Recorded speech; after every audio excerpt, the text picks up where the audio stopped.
Welcome back, everybody. Take a break with Stephen Shamus. Alex, welcome back. Good to see you again, my friend. By the way, I was just about to comment on the hat. What is the history of that? Yeah, what is that? What is that cap that you're wearing? Cabbie hat? I don't know the technical term for it, but looks good. Fits with my beard.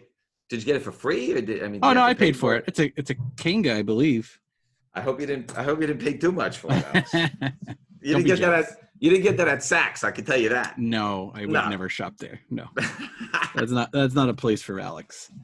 All right. Well, we're still down memory lane this week, which we love. I love the memory lane shows. Yep, they're a lot of fun. And we're at part 3. Yep, Bronze Age Bonanza. All right. So what are we hitting today, Alex? What are the high points of what we're going to talk about? I mean, we're just going straight down the alphabetical list of Bronze Age beauties, essentially. I mean, we're going to be getting into a lot of the Marvel stuff, Spotlight, graphic novel, premieres. A lot of stuff in the late 70s, early 80s was Marvel had a lot of, books that had random characters in it, coming back from the Silver Age, where there was a lot of Tales to Astonish, books like that, where it had a rotating cast. But you'll see a lot of first appearances. Cool. All right. So we ready to rock and roll? Let's do it. All right, cool. So last time we left off at Long Shot. Yeah. And a great Arthur Adams cover. And that leads us to Marvel graphic novel number 4 from 1982. It's the first New Mutants. Mm-hmm. The movie didn't perform that well. I suspect the MCU is going to start incorporating some of these legacy properties at some point, or one or another. It is a good property. It is a good book. It was always very popular. There are 252 Blue Label 9.8s, and as a reminder from last time, is we're only going to do Blue Labels. These the gold labels. There's so many different iterations of the gold labels and who signed them and when and what the values are. So we're just going to really stick to Blue Labels on the Bronze Age stuff. And it's about an $825 to $850 book. So it's not a cheap book. So despite the movie not really performing, The New Mutants is still considered a very popular title. Very popular, yes. Yeah. So I think they're going to get another shot at some point. Yeah. They could fold them back in. Who knows what they're going to do with the X-Men? I mean, the movie of New Mutants was right at the end of the Fox having the Marvel rights before Disney bought everybody. So it was the tail end. I'm sure it had they had a lot more they wanted to do with it. Lots of reshoots, the pandemic coming out, just in movie theaters. It's a tough property. Right. And listen, it's one of those things where it got kicked a few times, and sometimes these movies, and you've seen it happen, Alex, where they get kind of bad press. Yeah. Through no fault of no one's really seen it, whatever, and people are making up stories and they're gossiping and they read the websites and then it kind of submarines the film before it even has a chance. Yeah. So I think that it was sort of like Fantastic Four. Not that Fantastic Four was a great film. Fine movie, it was good. But it got so submarined in the press before it came out that it almost didn't even have a chance. Yeah, right? Toxic fans type deal. Right, yeah. Okay. So the next one is an interesting one. I feel this book is extraordinarily undervalued. Again, and we've discussed this in correlation to modern era books. Right. Because I don't know that people ordered this book back then. Marvel Premiere number 47 from April of 1979. It's the first Ant-Man. Mm-hmm. Okay. There were only 168 Blue Label 9.8s, Alex. And it's only about an $850 book. It has a classic Bob Layton cover. Mm-hmm. It's a great cover. Ant-Man is a major part of the MCU. Yep. Paul Rudd totally embodies the character. Yep. He's absolutely hysterical. To me, the best part is when he becomes Giant Man. Right? And Michael Pena as well. Yeah. For comic relief. But any reason why that book is not more? I mean, don't you feel like at 168 9/8 that it didn't have a high print run book? No, no. And for years, that book, now it's not the first appearance of Ant-Man. It's the first appearance of Scott Lang as Ant-Man, who is in the movie. The first appearance of Ant-Man is a Silver Age book, very hard to find, very, very expensive. This is definitely a book that was, a $50, $60 raw book for a little while. I mean, it was the character Scott Lang, although stays in the Marvel universe, he wasn't like a big popular character. I mean, the original Ant-Man comes back and becomes Ant-Man again, and it wasn't until the movie was announced that it was going to be Scott Lang Ant-Man that this book really picked up. But you're right, there's no reason why it is as cheap as it is for what it is. It's the first appearance of Scott Lang Ant-Man. This is the Ant-Man that's going to be in the Marvel Universe for a while, and they did they're not going to go backwards. Right? Yeah, so it's definitely a book to pick up. Buy one now. Keep it. I do. I feel like it's undervalued. Yeah. Then the next book is a very, very interesting one, Alex, because again, it's a character who didn't perform well in the movies, but is very, very popular in the comic books. The first Ghost Rider appearance, Mike Ploog cover, great cover. Marvel Spotlight #5, August of 1972. It's a very, very tough book in high grade, so we're really just going to talk about some of the lower grades. There's only 3 9.8s. Again, 1972 Marvel Spotlight. I don't know that there's that many books out there, even raw. 34 9.6s, 82 9.4s, and 150 9.2s.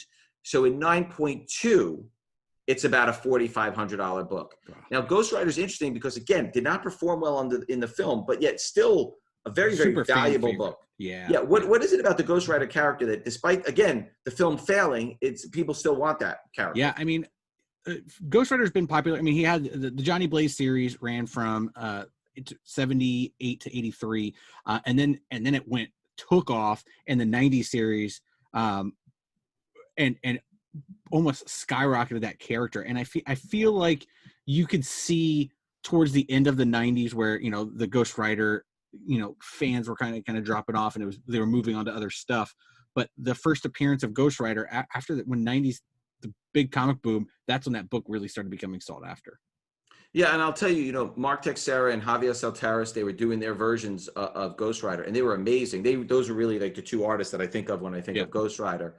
And it is just interesting that it had its heyday. Yeah. It's interesting. I agree with you. At the time, it was super, super hot. And sometimes it goes on that, like, okay, it's super, super hot. Okay, now it's cooled off. Even though the character cooled off, the prices never cooled off. Correct, yeah. I wonder if that's just due to the fact that there's just not that many out there. And even though it cooled off, there wasn't enough of people being like, forget it, I want to get rid of it. There's just not that many copies out there. I think before the Iron Man and Ghost Rider movies, you could walk up to a stranger and be like, oh, do you know who Ghost Rider is? And I'm probably would be right for him to say yes, where you walk up to a stranger and ask if they knew who Iron Man is, and they probably would have said no. Right. It's funny, right? It's interesting. Okay. And then here's an interesting one. Another character that has never appeared in any form, but for some reason, and will appear in TV soon. It is interesting because take the character of Moon Knight. Alex, I could kick myself. Those Werewolf by Night 32s. Oh man, I had the Mile High copy. Oh, and you're gonna laugh. When I was cleaning out my parents' house, I found the certificate. Oh no! No book. We got rid of the book. No. Sold the book years ago. Those 9/8 of the Werewolf by Nights are like $50,000. Yeah.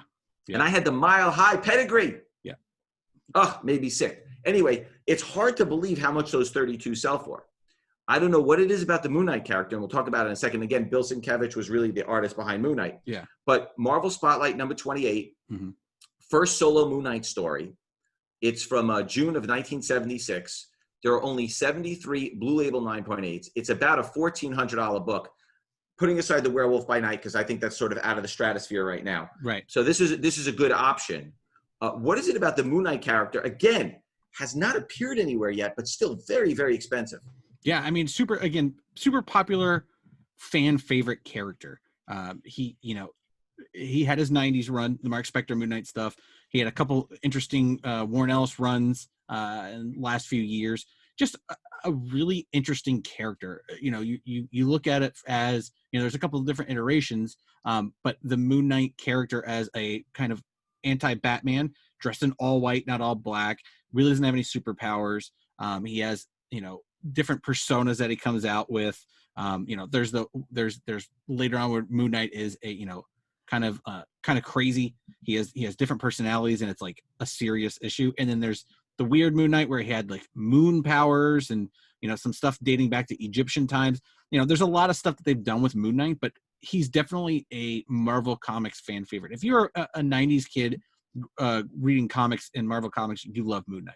We're starting to see a common thread here. Yeah. Okay. Then the next character was just announced for a Marvel series, which is Spider-Woman. Now, they have not announced which Spider-Woman, which I think has kept everybody sort of on their toes, right? Everybody hovering over the buy now on eBay. Right. Okay, because they did announce Spider-Woman, but nobody knows which iteration it's going to be, and I think that's why you haven't seen the prices go like this on any particular one of them, because if you pick one over the other, then you got the wrong one and you've overpaid for it. Okay, so now you have Marvel Spotlight number 32, which again, Gil Kane cover, came out in February of '77.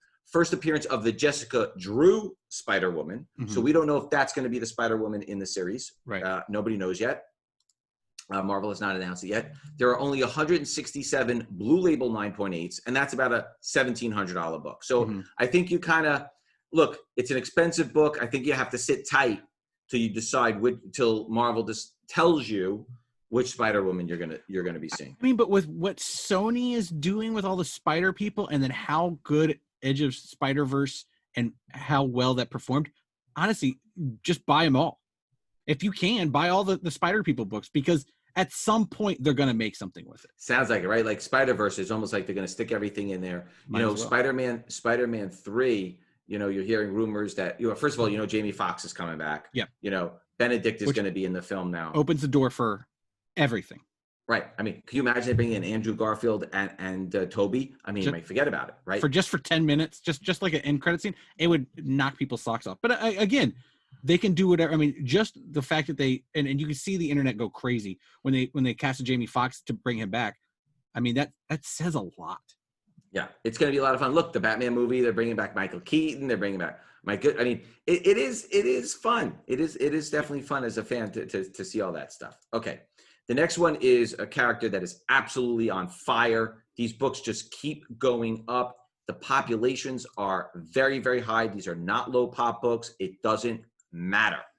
Marvel Superhero Secret Wars number 8. It's the origin of the symbiote suit, which later becomes Venom. December of '84. There are, Alex, almost 3,600 9.8s. It's got that awesome Mike Zeck cover. Yep. Classic Zeck at his peak.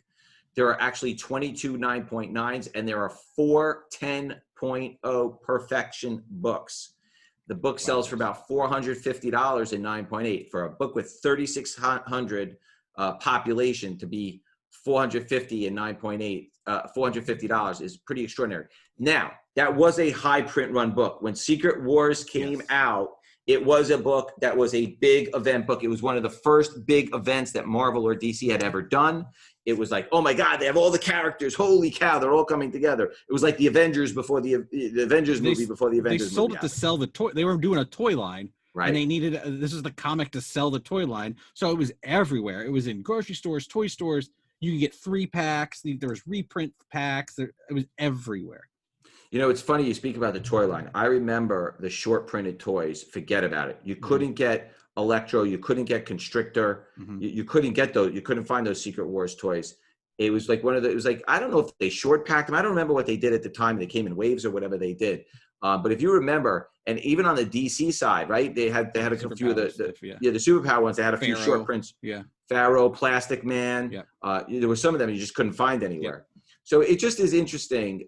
Yes, they were there to sell toys. And those, by the way, those toys stand up today. When I see people selling them mint in package, it brings back a lot of nostalgia when I was a kid. Yeah. If you have a Secret Wars toy from the 80s and you look at it today, it still holds up, Alex. It's still a great toy. I think they reprinted those. They made giant ones and stuff. Yeah, they're awesome. Yeah. Good packaging. Had the holographic hologram thing that was with it. I like the 3 3/4 though. Yeah. That's the size. Look, we talked about that last time too. Yep. All right, cool. The next one is interesting. This book was dead. No one cared. No one thought about it. No one wanted it. No one cared about it. And then Spider-Verse comes out, and all of a sudden, it's hot. Oh, yeah. It's on fire. Marvel Tales, Tails, #1, November of 1983, the first Peter Porker Spider-Ham. Mm-hmm. There are 205 9.8s, and it's now a $350 book. I don't know how they don't put him in the second Spider-Verse film. Oh, yeah, it was extremely 100%. Popular in the first one. Who would have thought a gag like that, right, Alex? Perfect. Alex, who thought to put these characters in the film, right? Smart people. I know, smarter people than us. Yeah. But the Spider-Man noir is relatively new. Yeah. Peter Parker was old. Yeah. Spider-Gwen is brand new. Ghost Spider. You know, it's like they kind of mixed it up a little bit, you know? It was just interesting how they did a mix. They put the Kingpin in there, you know, all this other stuff. Okay. The next one's an interesting one because you would almost think it would be more valuable, but maybe people aren't connecting it, or maybe people have, I think there's a little bit of a disconnect, right? I think there's a little bit of confusion on it. So Ms. Marvel #1 from January 1977. Now, it's not the Kamala Khan Ms. Marvel that people are familiar with. It's the Ms. Marvel that later became Captain Marvel, which is Carol Danvers, which is the Brie Larson character. It's the classic John Romita Sr. cover. It is a great cover. Mm-hmm. There are 299.8s. Again, back in the 70s, even when your new #1 came out, they were printing those. Yeah, those are not they're selling books. They put them on newsstands or whatever. Yeah. But there was only 299.8. It is about $1,000 book. You would think it would be more because Carol Danvers is the Captain Marvel that you see in the films. But I think it's because the character is called Ms. Marvel, and now people are thinking it's the Kamala Khan version. The costume, it's not. Right. It's not a lot. Right. So I think there's just a little bit of a confusion there. But the character that we see as Brie Larson originated, right? Yep. Yes. This is Carol Danvers. Yep. Yeah. Okay. The next one's pretty cool, and I will tell you, this book was definitely hotter when the X-Men films were coming out every couple of years. You know, when you had Rebecca Romijn playing Mystique. So Ms. Marvel, #18 from June of 1978. And by the way, she was awesome as Mystique. Interesting side note, we had Rebecca Romijn at our show in Los Angeles. I believe Avi Arad had come and he brought the cast with him. Oh, wow. And and Rebecca was at the show with a bunch of the other casts from that film. So that was a pretty cool, appearance. So June of 1978, first full appearance of Mystique. There are only 126 9.8s. It's only a $900 book. I would expect that if the X-Men are brought into the MCU, I don't know how Mystique doesn't get brought into the MCU. I mean, like, she's a big player still in the books. Yeah, she's not going anywhere. She's a main character. So that to me seems like a very underpriced book. Again, Alex, when you're talking about brand new books coming out, like these books, Spider-Gwens and Ms. Marvels and everything, and they're selling for thousands of dollars. The Spider-Verse books, the Spider-Geddon books, thousands of dollars. I mean, like $900 for a book from 1978 seems awfully reasonable. And near the end of the Ms. Marvel run. So it's, again, smaller print run than the #1s, the #2s. I think that's why we're talking about Bronze Age today. For some reason, look, the Silver Age stuff, the values are there. Yeah. The Golden Age stuff, the prices are there. Yeah. The Bronze Age, and then you deal with the copper and the modern stuff, not copper, but the modern stuff, it's crazy. But it's almost like the bronze and the copper are like the forgotten ages. Right. And haven't quite hit. Yes, there's a Spider-Man 300. Yes, you have some of those, some of those first appearances.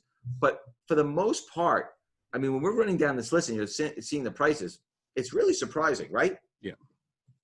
Another character, super popular, even though has never appeared in any iteration, and they're still putting this character in more books today, is the character of Nova. Very, very popular character.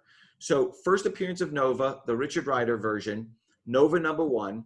It's in September of 1976. There are 415 9.8, so it's not a low pop book. It is a $1,700 book for a 415 pop. What is it about the character of Nova? Even though it's never appeared in any iteration, we got to be seeing this character in the MCU soon, no? I mean, they've hinted. I mean, the Nova Corps were in the Guardians of the Galaxy movie. I mean, it's there.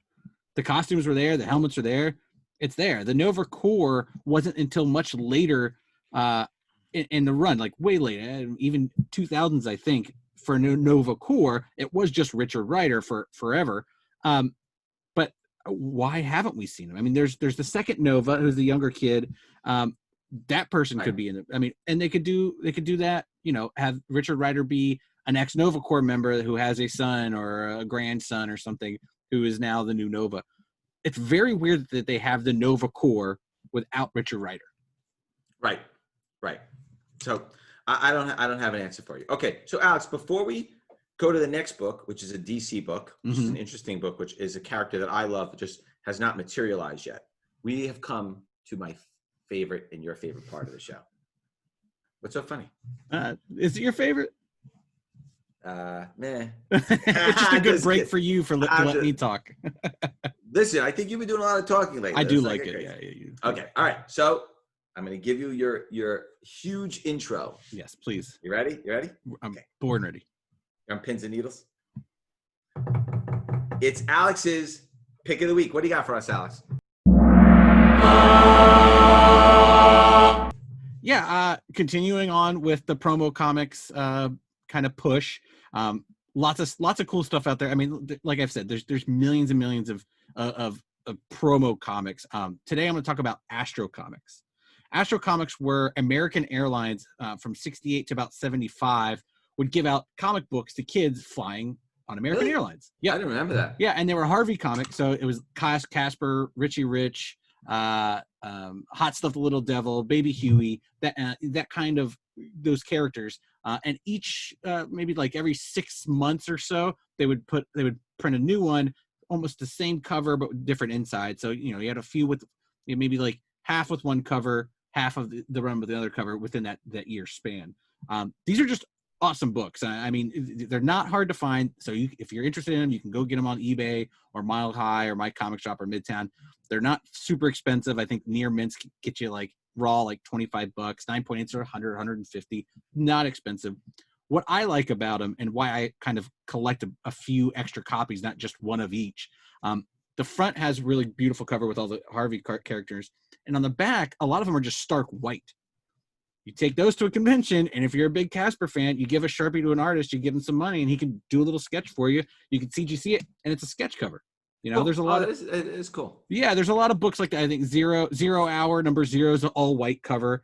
Before the cardstock actual sketch covers, there's a couple things out there that you can use as them. This is just a cool vintage promo book that you can use as a sketch cover if you want. Cool. Very cool, Alex. I like that. You always have some interesting tidbits of usually stuff I haven't heard about, which is hard because I've seen and heard it all. You love the good stuff. I like the free promo books from American Airlines. There's a good balance between us. I hear you. All right, cool. All right, so now back to our Bronze Age collection. This next book, again, for some reason, yes, it's been on the television. It's been on the TV on the CW. Is Lobo. Now, this character, I think we've thought for 20 years this character is going to blow up. Like people were buying this book 20 years ago, thinking this character was going to blow up. Yeah. Simon Bisley is the preeminent Lobo artist. Correct. No question. My brother owned the cover to number 1. Oh wow! Sold it many years ago at Heritage Auctions. That Bisley cover is unbelievable, right? Like that's the cover, right? Yeah. That face cover is everyone remembers. Anyway, Omega Man number 3, June of 1983, first Lobo appearance. There are around 2,000 9.8s. It's that iconic Keith Giffen cover. Yep. Right in that motorcycle. Right in the motorcycle. It's only about a $250 book. If anything happens with this character at all, that book could double or triple. Yeah. I just, it's one of those books that always sells. It's always been popular. People have always looked for that book. It's always a key book. It's always a book that people want. Nothing has materialized with that character yet. The TV show hasn't sort of blown it up yet. I think it needs to be in some films. There was always talk about it. Lobo being in a movie, having a movie, wouldn't Lobo be a great on-screen character? I think that's the DC's movie verse answer to Deadpool. An adult, rated R, funny comedy. The guy's a bounty hunter. He can regenerate. He goes to different worlds. He drinks. He smokes. This is their answer to the Deadpool movies. I don't know why it hasn't been greenlit and pushed forward. With all the dark DC movies out there, Lobo would be over the top, and people would love it. Yeah, and I would think that they could find a really good, funny, actor to kind of play that role. In the book, he's a big guy, but he's just white with black paint. Like, it's easy to do. You don't have to do super costumes. It doesn't have to be CGI. Like, just paint a guy. I know. I do think that something eventually will happen with that character. All right. The next one, again, which, was just, we just found out that Tatiana Maslany will play She-Hulk. That's going to be interesting. I think we're going to see sort of how Mark Ruffalo played Hulk. I think you're going to have Tatiana, obviously. Yes. There were rumors that Ronda Rousey and maybe they wanted somebody bigger, but it sounds like they just went with a regular person who turns into She-Hulk. So it'll be interesting to see how they transform it. I don't think it's going to be a Lou Ferrigno type transformation where you have one actor and then a different actor. I think it's going to be all CGI, obviously, which is what they're bothering to do these days. So the Jennifer Walters version of She-Hulk, Savage She-Hulk #1 from February of 1980 is the first appearance. There are over 2,000 9.8s. There are actually 3 9.9s. Again, when you had #1 titles, people did order them. Yeah. It's about a $700 book. I think people are going to wait for the series to come out. Tatiana Maslany, I loved Orphan Black. Yeah. She was amazing in Orphan Black. It's a very, very hard role to play. Very similar to the Doom Patrol role of Crazy Jane. Yeah. Those are very, very difficult roles to play, to be able to turn it on and off and play multiple characters with multiple personalities.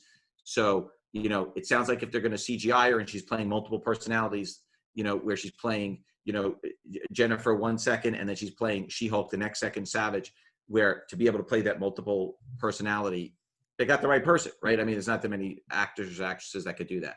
So that was a good one. And I think that, depending on how the series does, which would probably be great because everything they've been doing is great. Yeah, agreed. Okay, the next one's an interesting one because the movies were but it's a character that's been around forever. And it's the Shadow #1. Again, this was a popular character back then. It was popular back then when it came out. 1973, October. It was his first DC appearance. There are 140 9.8s, and it's about a $250 book. It's got that awesome Michael William Kaluta cover. Oh, yeah. That's a great cover. What is it about the Shadow? Shadow's a very, very old character. It's lasted the test of time, but hasn't had that successful franchise yet. I mean, I love the movie. I mean, it's that Baldwin movie was great. It was just around the time when they were doing like the Phantom movies. The Batman '89 had already come out. Like this was like the pulp hero type era for these movies. Again, the Shadow was a character in radio. It was a radio program. So first it was a radio program, then it was in pulps, then it was in comics, then it was a movie, and then it kind of just fizzled out. Like nobody really was interested anymore. I mean, there's been more Shadow comics. I mean, the comic world, I think, props that character up. But, as a Americana hero, the Shadow, Phantom, Flash Gordon, people like that, they've been around for a very long time. So, again, like you said, it's a Kaluta cover. It's a beautiful book. They're not expensive. It looks great on the wall. I would grab one. If you're an Alec Baldwin fan, also. By the way, why did they do all the Batman Shadow crossovers? That was a popular crossover that DC did. Yeah, a bunch of times. They're so much alike. Yeah, it was just interesting that seemed to be the crossover. Yeah, Shadow and Sherlock Holmes. The Sherlock Holmes crossover was also a big one. Speaking of Sherlock Holmes, the Enola Holmes movie was so good. Oh my God, I gotta see it. Oh my God, you haven't seen it yet? No. Fantastic. And Millie is amazing. Well, she's great. She's amazing in this. It's great. And Henry Cavill is charming as usual. Nothing less that you would expect from Henry Cavill. Okay, so the next one is already been in a very successful feature film. There's going to be a second film, and probably, hopefully, at some point show up in Black Adam as well, which is Shazam #1, which is Captain Marvel. Obviously, he goes by Shazam now. February of 1973, Shazam #1, first appearance of Captain Marvel Jr., Mary Marvel, the rest of the cast that you see in the film. It's got that awesome Nick Cardy cover. It's a great cover. There are 285 9.8s. There is one 9.9. It's about a $700 book. Again, Alex, we talk about these books all the time. You have a successful movie franchise. Zach Levi, I thought, was very funny in the first one. He's you know, he's the kind of guy where when you look at him, he just kind of makes you laugh. Like he's just that whole smirk, that whole personality that he has, right? His whole aura. He just seems like he's one of those guys that just makes you laugh and crack up. So, I mean, that seems like a great price for that book. Again, It was a #1, so it definitely got printed in quantity. So, you know, the Shazam character is sort of here to stay. It's going to be a bedrock, and it's going to be part of the Black Adam universe, I would think, at some point, no? Yeah, definitely. I mean, they're going to cross over. You know, there was a lot of Captain Marvel books from the Golden Age, so in Silver Age. So, you know, it's not the first appearance ever, but it's a great book. It's a great cover. And again, it was a kid's book, so $700 doesn't seem bad to me. Right. That'll be $1,000 after Black Adam. Yep. All right. Then the next one, Alex, is another character that has not appeared in any TV form yet or film form. But again, people have always talked about this character. Very, very popular. The character of Power Girl, Showcase 97 from February of 1978. It's the first Power Girl solo comic. Yep. And there are only 62 9.8s. Yeah, it's great, right? 62 9.8s. It's only a $225 book. Power Girl's a very, very popular character. Yeah. And has had a resurgence over the past bunch of years. Yeah. Again, why is she not in any of these films or TVs and all these things that are coming out? You know, I don't know. I mean, her powers are very similar to Superman. Maybe some execs think that they're too connected. It's too much of the same thing. But no, I mean, I definitely think that a Power Girl something. You know, I would assume it would have been in Supergirl, but I believe that is going the way of the dinosaur. So I think you should be able to see something with her, and at least not animated. I mean, there's a ton of Warner Brothers animated movies. I don't know why they don't do a JSA type animated something soon with her. Right, for sure. So, and then the last topic we're going to talk about today is a character who's going to have his own film franchise. Yep. It's going to be huge. Going to be big. And his first and second appearances were really, really low printed books. These are not books that had a high print runs and are almost impossible to find. So the first issue is Special Marvel Edition number 15. Mm-hmm. It's the first appearance of Shang-Chi. It's from January of 1974. And in 9.8, it's about a $4,500 book. Mm-hmm. In 9.6, it's about an $1,800 book. So there are 94 Blue Label 9.8s. So it's a very, very rare book in that level. Yeah. Anything, look, as we've discussed before, is anything under 100 pop is on the super, super scarce. That's the extinction list. Yeah. Right. Anything under 100 is extinction, because that means that, like, because you got to assume a whole bunch of them are in private personal collections, which means how do you pry a book that's in a private collection out? Well, something has to happen. Either a person has to pass away and their relatives that inherit the collection says, I don't really care about these things. I want to get rid of this. Right. That's one way that a book comes out. Or if you have it and you decide, okay, I'm going to sell this book. And typically, in order for that to happen, like Avengers 48 with the Black Knight or some of these other books, is like, wait a second. You want my hottest book of the hottest new character that's going to be in the hottest movie with an under 100 pop and 9.8? Well, you're going to have to pay me triple or quadruple of what it's worth, because why would I sell it? Yeah. And that's why when those books come to market, they sell for multiples of the last one, because you just can't find them there in personal collections. And, you know, these are books that have always been a first appearance of Shang-Chi. Shang-Chi is a popular character. He's been around. So people have them. And since they've been buying them, since CGC was a thing, people have been sending them away. So to have a little pop on a first appearance of something from the 70s, it's not like 100 new ones are going to come to CGC now. No. It's not going to happen. They're already out there. They're there and they're done. They might get some in 7.0 and 6.5 and 5.5 and 4.5. 9.8s. No, they're not coming. They would have already been submitted. Yeah. Right. And then the character who's playing Midnight in the film, that first appearance is in Special Marvel Edition number 16, the next month. Yep. And it's the second Shang-Chi. And to your point is, it's also the last issue in the series, which means that the print run by then was probably very, very, very low. Yeah, it's gone. Very low. There's only 16 9.8s. Wow. Can't find it. I'm not going to give you a price. Doesn't exist. They're probably all in personal collections. Midnight is going to be in the film. Good luck. You're not going to find it. Try to find a raw copy. Yeah. Pay whatever you got to pay. Get it now. It doesn't even matter. I think if you can find an 8.0, 8.5, 7.5, the term that my brothers and I always use it when we look at cards, comics, whatever is it a clean looking copy? Right. Alex, sometimes I see copies that are 9.4s or 9.6s, and it's tilted centering, or the tick or the ding is in the wrong spot. Yeah, color break or something. Yeah. Right, color break. It's in the wrong location, or it's slightly faded. Right, and then sometimes you see a book that might be a 9.2, 9.0, and it's clean. We call it clean. It's aesthetically pleasing. Right, folded page inside or something weird. Right. I think sometimes it's better to get an aesthetically pleasing copy. Yeah. That might be in a different grade range than something that is, a 9.4, but it's not as aesthetically pleasing as an 8.5 that's clean. Yeah. And with Shang-Chi, these are hard to find, expensive books. For my money, I would go to the next thing. And there was a magazine Marvel put out called Deadly Hands of Kung Fu, which is just a kung fu magazine. Shang-Chi starts appearing in that. There's a lot of Bruce Lee covers and insides. I'd pick those up. They're not very expensive in 9.8s right now, and they're not that hard to find. But I think for a lower priced book of something that's really awesome Shang-Chi related, those are the ones to go to. And I will tell you, the new series that Marvel just put out, the covers are phenomenal. Phenomenal. D.K. Ruin and Philip Tan. Yeah.